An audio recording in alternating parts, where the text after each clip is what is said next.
Welcome to history telling. Video शुरू करने से पहले प्लीज चैनल को लाइक और सब्सक्राइब कर दें। आपका प्यार ही हमारी हौसला अफजाई है। शुक्रिया। गुप्ता अंकल को कैंसर हो गया। ना कभी शराब पी, ना सिगरेट, फिर भी कैंसर हो गया। कम से कम पी ही लेते।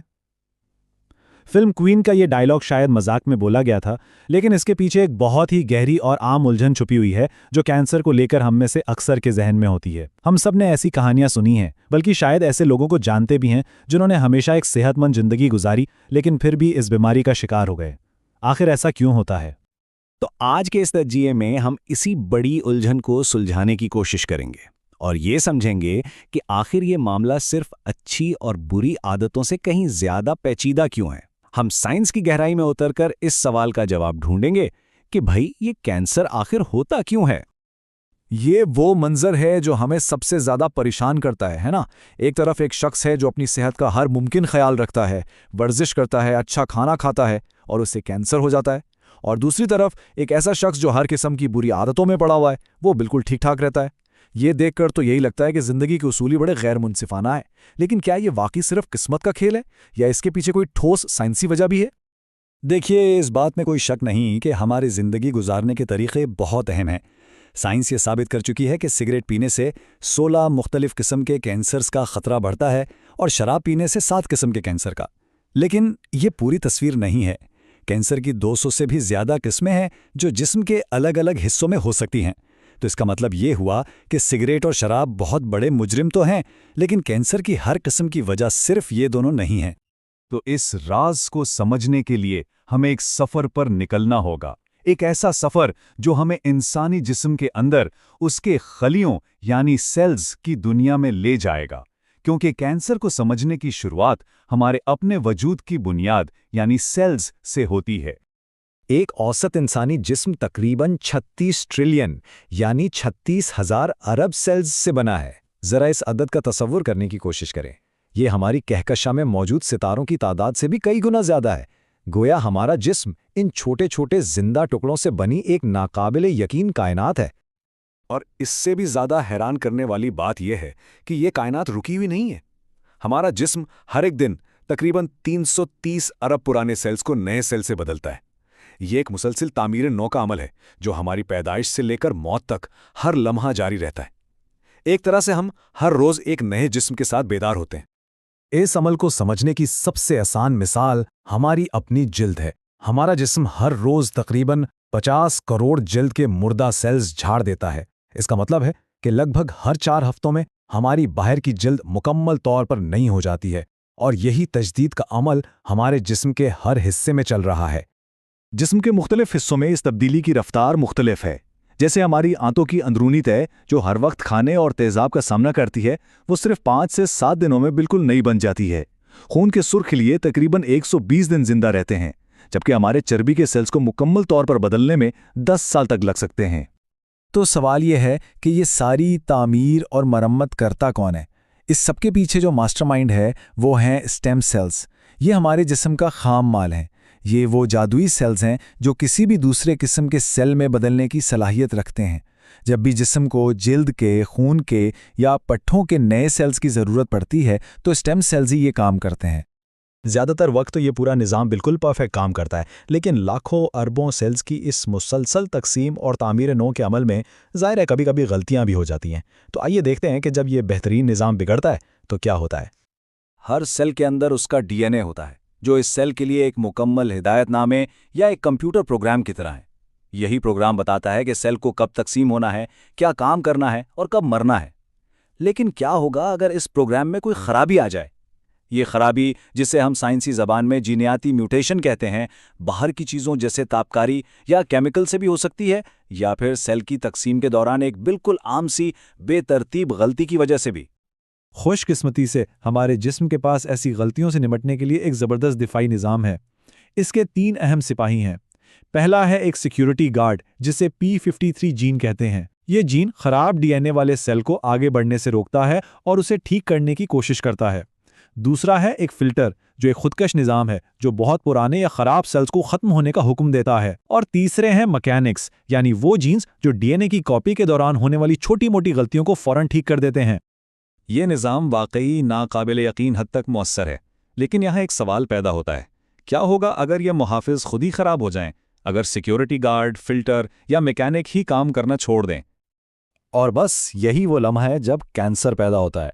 कैंसर एक ऐसी बीमारी है जो तब शुरू होती है जब एक सेल का अंदरूनी प्रोग्राम इतना खराब हो जाता है कि वो अपने दिफाई निज़ाम को धोखा देकर बेकाबू हो जाता है और पागलों की तरह तकसीम होना शुरू कर देता है। ये बागी सेल्स मिलकर एक ट्यूमर बनाते हैं और जिस्म के सेहतमंद टिश्यूज़ को तबाह करने लगते हैं। कैंसर असल में खतरनाक तब बनता है जब यह मेटास्टेसिस के अमल से गुजरता है। इसमें कैंसर के सेल्स अपनी असली जगह से टूटकर खून के जरिए जिस्म के दूसरे हिस्सों में फैल जाते हैं और वहां नए ट्यूमर बनाना शुरू कर देते हैं। ये बिल्कुल ऐसा है जैसे एक शहर में शुरू होने वाली बगावत पूरे मुल्क में फैल जाए। अब जब हमने मसले की जड़ को समझ लिया है, तो आइए इसके हल और इससे जुड़ी उम्मीद की तरफ बढ़ते हैं। और इस साइंसी जंग को समझने के लिए हम एक नौजवान चिराग की हकीकी कहानी का सहारा लेंगे। मिलिए चिराग से। इसे बचपन में थैलेसीमिया मेजर की तशखीस हुई, जो खून की एक मौरूसी बीमारी है। इस बीमारी की वजह से जिस्म सेहतमंद सुर्ख खून के सेल्स नहीं बना पाता, जिसकी वजह से इसे बार बार खून लगवाने की ज़रूरत पड़ती थी। थैलेसीमिया के मरीजों में कैंसर समेत दूसरी बीमारियों का खतरा भी बढ़ जाता है। कैंसर के खिलाफ जंग में सबसे आम हथियार कीमोथेरेपी है। ये एक ऐसा इलाज है जिसमें ताकतवर केमिकल्स का इस्तेमाल करके जिसमें तेजी से बढ़ने वाले सेल्स को निशाना बनाया जाता है और उन्हें खत्म किया जाता है। लेकिन कीमोथेरेपी का एक मसला है। ये दोस्त और दुश्मन में फर्क नहीं कर पाती। ये हर उस सेल को निशाना बनाती है जो तेजी से तकसीम हो रहा हो। अब चूंकि कैंसर के सेल्स तेजी से तकसीम होते हैं, वो तो मारे जाते हैं, लेकिन हमारे जिस्म में दूसरे सेहतमंद सेल्स भी हैं जो तेजी से बढ़ते हैं, जैसे बालों की जड़ों के सेल्स, आंतों की तह के सेल्स और खून बनाने वाले सेल्स। कीमोथेरेपी उनको भी खत्म कर देती है और यही वजह है कि इसके साइड इफेक्ट्स में बाल गिरना, हाजमे के मसाइल और कमजोरी शामिल हैं। कीमोथेरेपी का मुकाबला करने के लिए जिस्मानी और जहनी मजबूती बहुत ज़रूरी है। इलाज के सख्त असरात के बावजूद जिस्म को एक्टिव रखना बहाली के अमल में बहुत मदद देता है। ये जिस्म को इलाज बर्दाश्त करने की ताकत देता है और सेहतयाब होने के इम्कानात को बढ़ाता है। सच तो यह है कि कैंसर को हराने के लिए इसी सतह की हिम्मत और लगन की ज़रूरत होती है। चिराग जैसे मरीजों के लिए जिन्हें खून का कैंसर या खून की बीमारियां होती हैं, कीमोथेरेपी के बाद अगला कदम स्टीम सेल ट्रांसप्लांट होता है। इस अमल में कीमोथेरेपी से तबाह हुए खून बनाने वाले निज़ाम को एक सेहतमंद डोनर के स्टेम सेल से दोबारा बनाया जाता है। लेकिन एक सही स्टेम सेल डोनर ढूंढना बिल्कुल आसान नहीं। इसके लिए HLA यानी ह्यूमन ल्यूकोसाइट एंटीजन का मैच होना ज़रूरी है, जो हमारे सेल्स की सतह पर एक किस्म के बारकोड की तरह होता है। खून के ग्रुप तो सिर्फ चंद किस्म के होते हैं, लेकिन HLA की हज़ारों किस्में हैं। इसीलिए अपने सगे बहन भाई के अलावा किसी और से मुकम्मल मैच मिलने का इम्कान 1 लाख में से सिर्फ एक होता है। चिराग के खानदान में कोई मैच नहीं मिला। उसकी उम्मीद अब दुनिया भर के लाखों अजनबियों पर टिकी थी। और फिर एक मौजज़ा हुआ। DKMS जैसी आलमी स्टेम सेल रजिस्ट्रियों की वजह से चिराग को अपना 1 लाख में एक मैच मिल गया। जर्मनी का एक किकबॉक्सर जिसका नाम रोमन था।